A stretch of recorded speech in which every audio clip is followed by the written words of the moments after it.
Crime alert. For the first time, we're hearing from a Portland bus driver who was shot while behind the wheel. The bullet went through the windshield of the bus while the driver was on 102nd and Halsey. Today, we are also getting our first look at pictures from police showing what they're calling the vehicle of interest in this case. Our Liz Birch even interviewed that bus driver today. She joins us live now. And so, Liz, he tells you that he was not the intended target in this shooting.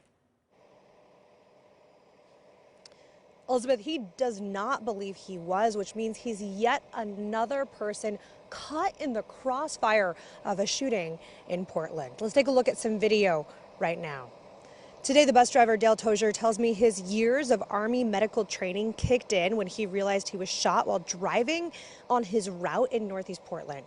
He says he did his own first aid, all while scrambling to make sure his 25 passengers were safe. I was just working my day off and driving normally, and then all of a sudden it's blam, and I thought my bus had exploded. I grabbed some towels and then I just kind of stood up and said, folks, the bus is out of service. I've been shot and you need to exit the bus and find your own best way on. This is a picture of that vehicle of interest police released today. Now, according to Tozier, he says he didn't see who shot him or even hear that gunshot. He does tell us he had to have surgery, but he does not expect that he will lose vision in his eye, which is great news. Both Crime Stalkers and TriMet are offering a reward to anyone with information. Live in Portland tonight, Liz Birch, KOIN 6 News. So scary, and hopefully a tip will come in to break this case. Liz, thank you. A new at 4, one person is dead after a crash in Clark County between a semi and a pickup truck. This happened this morning in Orchards on Highway 503 and 76 near the Fred Meyer. The Washington State Patrol says passenger Angela Morales of Vancouver died when the driver, Fernando Morales, turned in front of the semi.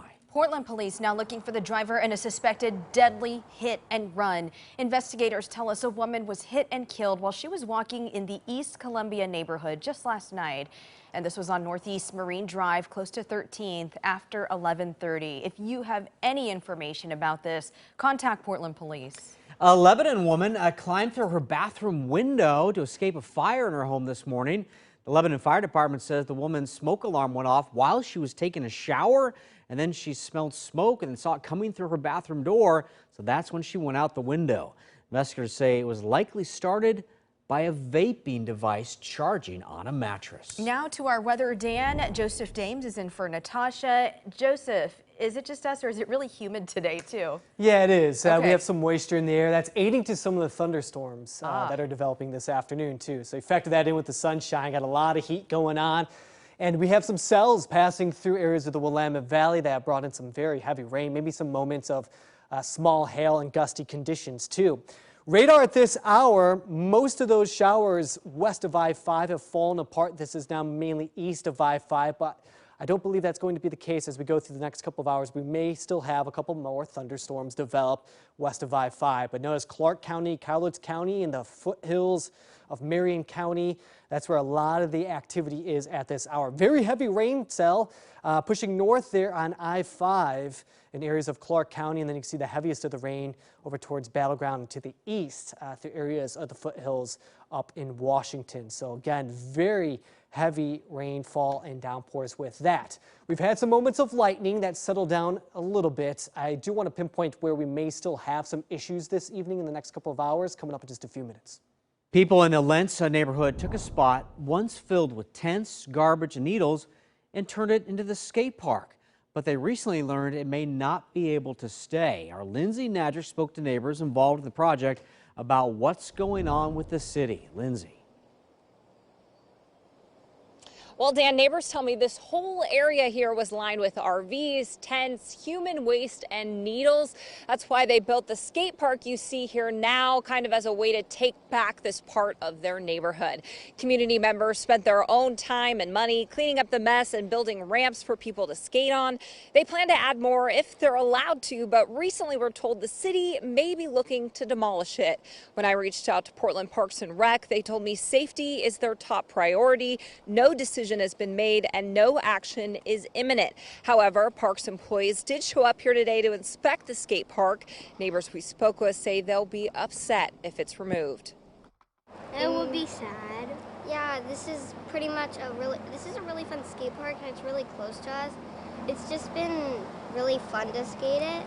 Because it provides a safe place for kids to come and exercise, and it also, eliminates traffic of unwanted homes or campers.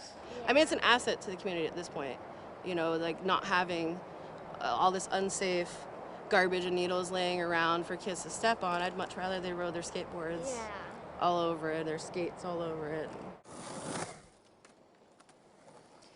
A group of people are planning to camp out overnight to make sure the skate park isn't demolished. They've also started a Change.org petition and are holding a rally on Saturday here to save the skate park. If it is demolished, neighbors worry that suspected drug activity and campers will just come back.